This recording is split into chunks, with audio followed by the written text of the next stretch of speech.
Hey guys, నా దగ్గర ఉన్న జాకెట్ పీస్ని అయితే ఇట్లా టూగా కట్ చేశాను. ఎందుకంటే ఒకటైతే సరిపోతుంది. ఆ ఉన్న ఒక్కదాని నుంచి కూడా నేను మళ్ళీ హాఫ్ చేసి పెట్టుకున్నాను. ఒక సైడ్ నుంచి ఇట్లా స్ట్రిప్స్ అయితే తీసి పక్కకు పెట్టుకున్నాను. ఇప్పుడు చేసిన హాఫ్ని ఇట్లా కుట్టేస్తున్నాను. నేను ఇక్కడ ఎందుకు అవుతుందని తెలుసు, నా దగ్గర అయితే మ్యాచింగ్ థ్రెడ్ అయితే లేదు. సో దాన్నే యూజ్ చేస్తున్నాను. సో ఈ మీకు చూపించినట్టు వీడియోలో ఇట్లా అయితే నేను స్టిచ్ చేసుకున్నాను. అండ్ అలా స్టిచ్ చేసిన తర్వాత ఈ స్ట్రిప్ ఎంతైతే లెంత్ ఉందో, ఎంతైతే విడ్త్ ఉందో అంత మళ్ళీ స్టిచ్ చేసుకోవాలి హాఫ్. ఇప్పుడు ఆ ఎలాస్టిక్ స్ట్రిప్ని దాంట్లో అయితే పెట్టేసి ఇట్లా అడ్జస్ట్ చేసి ఇలా అవుతుంది. అలా నేను 2 అయితే ప్రిపేర్ చేసుకున్నాను.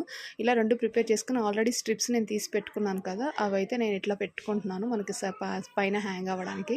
సో వాటిని కూడా నేను హ్యాండ్ తోటి స్టిచ్ చేశాను. చేసి వాటిని కూడా అటాచ్ చేసేస్తున్నాను. ఇక్కడ చూసారా, ఇలా అటాచ్ చేశాను. చేసిన తర్వాత ఇప్పుడు మనం సైడ్స్కి ఇట్లా వస్తుంది. సైడ్స్కి ఓపెన్ ఉంది కాబట్టి ఆ సైడ్స్ కూడా నీట్గా నేను హ్యాండ్ తోటి స్టిచ్ చేస్తున్నాను. అండ్ ఫైనల్గా ఫ్రాక్ లుక్ అయితే ఇలా వచ్చింది. ఫ్రాక్ ఎలా ఉంది ఏంటి అనేది మెన్షన్ చేయండి.